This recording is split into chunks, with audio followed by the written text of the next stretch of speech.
Are you bad at surging and diving like I am?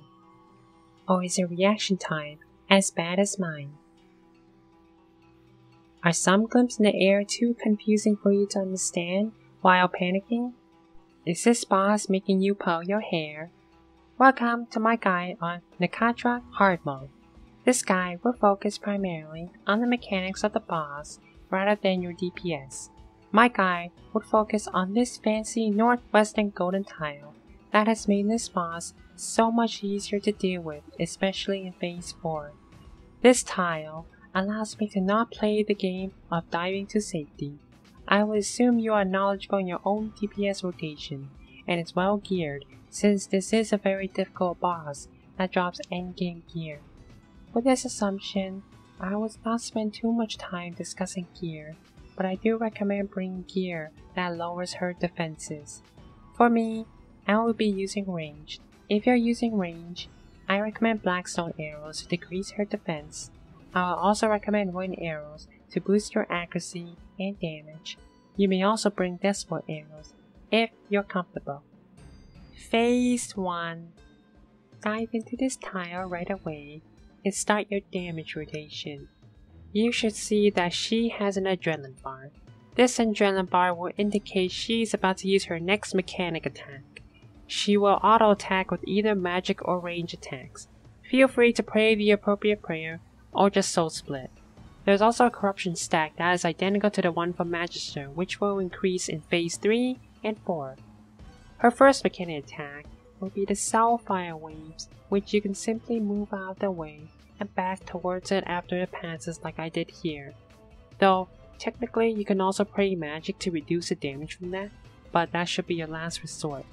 Her next mechanic attack will be Obliteration, which is 3 big magic attacks that will one-shot you if you don't pray magic. You do have a few options to deal with this, which I will display on the screen. Ideally, you use Devotion.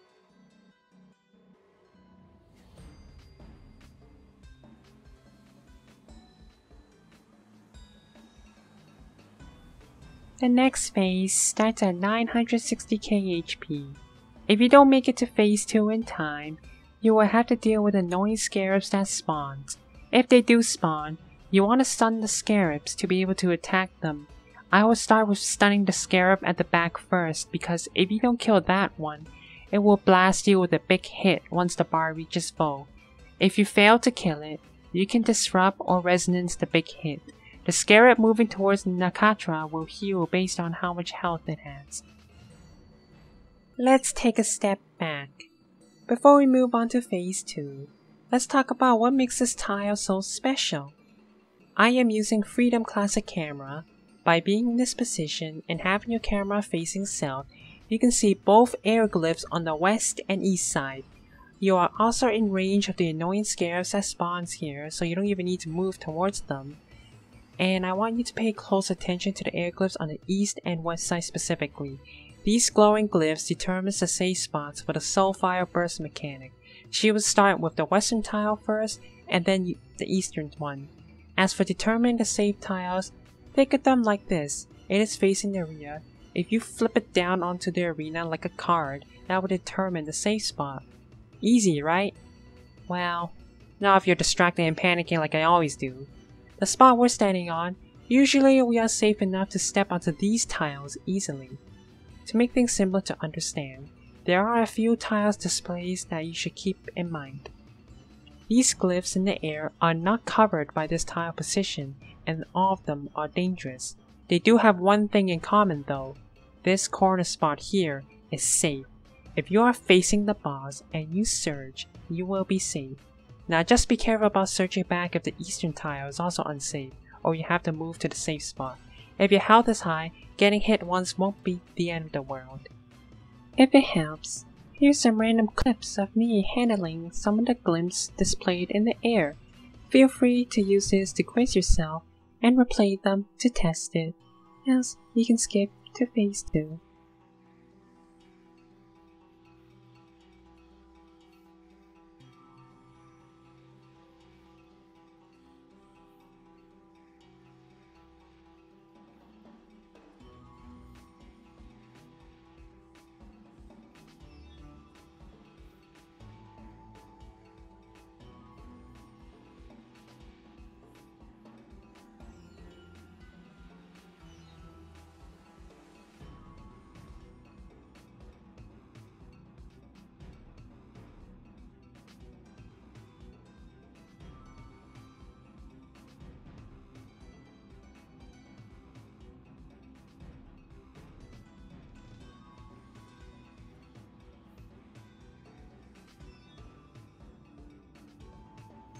Phase 2.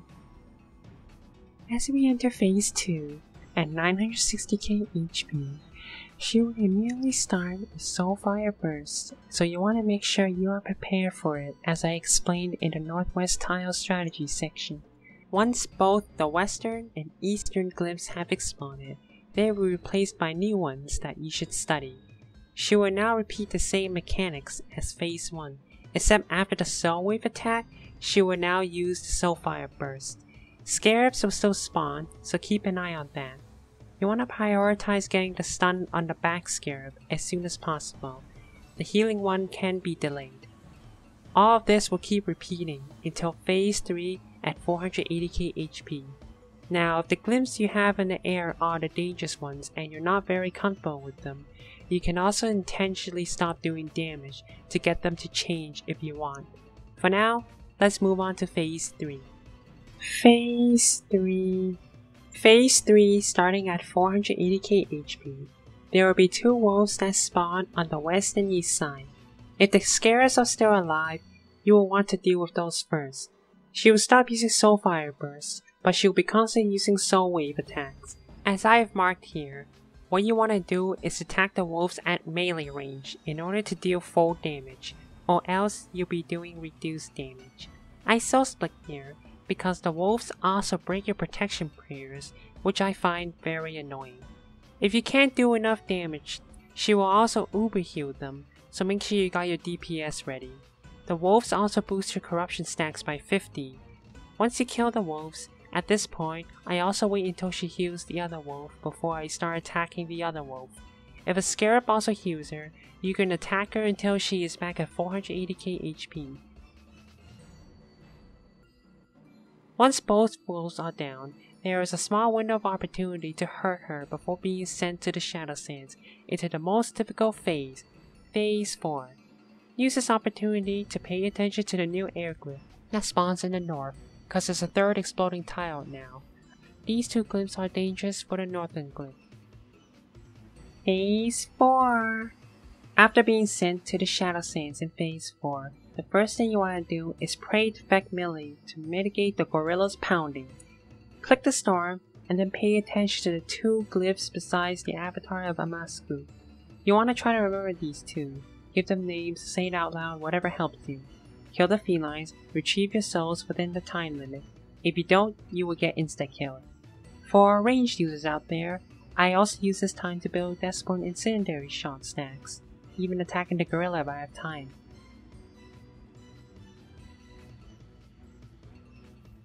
When you get sent back, you want to stand in the one you didn't see. She is still immune to damage when you get sent back, so keep that in mind.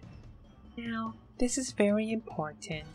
After the final explosion, you want to immediately dive to the northwest tile unless all your current glyphs are the dangerous ones, which, in that case, unlucky.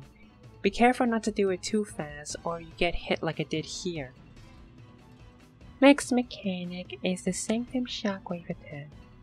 Unfortunately, this is part of the guide where I am not sure how to explain this, and I do not trust my terrible dives and surges. What I like to do is perfectly time my movement here. Keep in mind she will also auto attack you, so watch your health. What I like to do is to see if the line is about 75% of the way of absorbing the yellow tile, and then click to move and back immediately. Repeat one more time and you're good.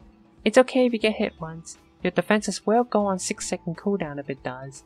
And then she will follow up with the same obliteration magic attack in Phase 1, which I already covered.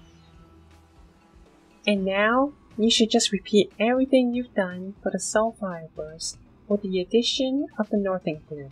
And if you notice, I don't need to dive around and hope for the best. Worst case scenario, sip a Vidpot if you got unlucky glyphs. After the Northern Tile, you can pray Deflect Magic just in case, cause she will follow up with the Soulfire Wave attacks, and you want to quickly pay attention to the air glyphs in case you see the bad ones. And one thing to keep in mind is that it will also overlap with the wave attack, so that's why you're praying Deflect Magic. Repeat the same strategy, and you will get sent back to the Shadow Sands, which will repeat everything again. However, I feel it's worth mentioning that if you do Phase 4 too slow, Eventually, you will have 4 glyphs that appear in the Shadow Sands, so I hope you got your DPS ready. Corruption stacks also build up if you haven't noticed. And that is the end of the guide. I really hope this strategy helps you not struggle as much because of the constantly diving around the arena. But now with this, I never need to dive that much ever again. In fact, I haven't signed for hours since incorporating this strategy after many headaches from this boss. Now, how about a full kill incorporating this strategy? Enjoy!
Thank you for watching.